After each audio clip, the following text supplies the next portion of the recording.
¿Qué tal, familia de la ruta? Aquí su cole reportándose desde una parada en el camino.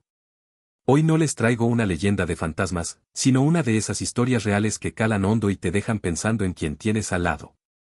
Me la contó mi compadre Javier mientras esperábamos turno en el puerto, entre el humo del café y el ruido de los motores. Es la crónica de cómo descubrió la traición más rastrera de su propia esposa. Pero antes de arrancar con este relato, colegas, regálenme un like, suscríbanse al canal y activen la campana. Aquí soltamos verdades de la ruta que les revolverán el estómago, y no quiero que se pierdan ni un kilómetro. ¿Listos? Suéltenle el freno, que allá vamos. Javier es un hombre de ley, un trailero de la vieja escuela que pasa hasta 25 días al mes fuera de casa, tragando asfalto y soledad para que a su mujer, Rosa, no le falte nada. Él creía ciegamente que ella era su puerto seguro, la luz al final del túnel después de cada viaje.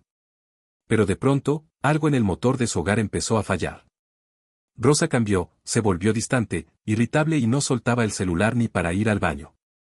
Javier, en su nobleza, lo atribuyó al estrés de la soledad, pero el golpe final llegó gracias a una cámara de seguridad que él mismo instaló en la sala, por protección, para vigilar la casa mientras él estaba a miles de kilómetros. Era un martes cualquiera. Javier estaba estacionado en un paradero fronterizo, sintiendo el peso de la distancia. Por puro instinto, o quizás por ese sexto sentido que desarrollamos los que vivimos en la cabina, abrió la aplicación de la cámara en su teléfono. Lo que vio le heló la sangre más que un invierno en la sierra. El vecino de enfrente, un tipo con el que compartía parrilladas y al que le prestaba herramientas, entraba a su casa con una llave propia a las 10 de la noche. Javier presenció, en una transmisión en vivo y en alta definición, cómo Rosa recibía a ese hombre con una pasión y una entrega que a él ya no le daba desde hacía años. Se besaban y se reían en el sofá que Javier aún pagaba con sus fletes y sus noches sin dormir. Ver la naturalidad con la que ese traidor se movía por su sala, usando su cocina y sus cosas, casi le hace estallar el pecho de rabia. Sin embargo, Javier demostró una templanza de acero, en lugar de explotar, grabó cada segundo del vídeo, guardó las pruebas y empezó a planear un regreso que nadie olvidaría. Durante los 3 días que le quedaban de ruta, Javier fingió normalidad. Hablaba con Rosa por las noches, escuchando sus "te extraño" con un nudo en la garganta, mientras acumulaba una rabia fría y calculadora que solo se forja en la carretera. Decidió adelantar su regreso un jueves, 2 días antes de lo previsto, sin avisar a nadie. Estacionó el tráiler en una pensión lejos de su barrio a las 2 de la mañana y caminó hacia su hogar como una sombra entre las luces de la calle. Entró en silencio total usando su propia llave, moviéndose con la precisión de quien conoce cada rincón de su santuario. La casa olía a una cena que él no había probado y a un vino caro que él no había comprado. Al acercarse al pasillo, escuchó las risas y los susurros que venían de su propia habitación. Javier no recurrió a los gritos ni a la violencia física. Simplemente se sentó en la sala, encendió el televisor principal, subió el volumen al máximo y puso el vídeo de la cámara de seguridad a reproducirse en bucle. El estruendo del televisor despertó a los amantes, quienes salieron espantados de la habitación, cubiertos apenas con las sábanas.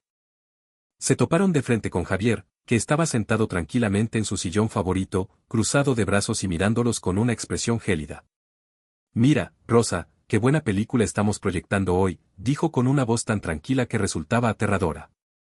El vecino, pálido y temblando, intentó buscar una salida, pero la imponente figura de Javier le bloqueaba el paso con una simple mirada. No hubo necesidad de golpes, la humillación era suficiente. Javier ya tenía preparada una bolsa de basura con la ropa que el vecino había dejado regada. «Llévate esto, compadre, que en esta casa ya no cabe más basura», sentenció mientras le abría la puerta principal. A Rosa, que lloraba y suplicaba perdón de rodillas jurando que era un error, le lanzó una maleta vacía que ya tenía lista. «Tienes 10 minutos para llenarla con lo que puedas o llamo a la policía para que te saquen por allanamiento, porque legalmente, aquí ya no eres nada». Esa misma noche, bajo una lluvia persistente que parecía limpiar el asfalto, Javier los echó a los dos a la calle. Lo que Rosa ignoraba por completo es que Javier, precavido y asesorado desde mucho antes, tenía la casa y todas las cuentas bancarias a nombre de su madre. Ella intentó pelear bienes y exigir compensaciones en el divorcio, pero terminó con las manos vacías, sin hogar y con una reputación destruida ante todos los vecinos que presenciaron su salida esa noche. Hoy Javier sigue recorriendo las rutas, más solitario pero con una paz que no tenía hace años. Me decía, mientras terminábamos el café, que ahora prefiere la compañía honesta de su motor diésel que la de una mujer interesada y traicionera. Aprendió que en la carretera y en la vida, a veces hay que soltar lastre para poder seguir avanzando. ¿Qué les pareció la frialdad con la que actuó Javier? ¿Ustedes habrían reaccionado con esa calma o habrían perdido los estribos? Los leo en los comentarios, colegas. Nos vemos en el próximo vídeo y buena ruta.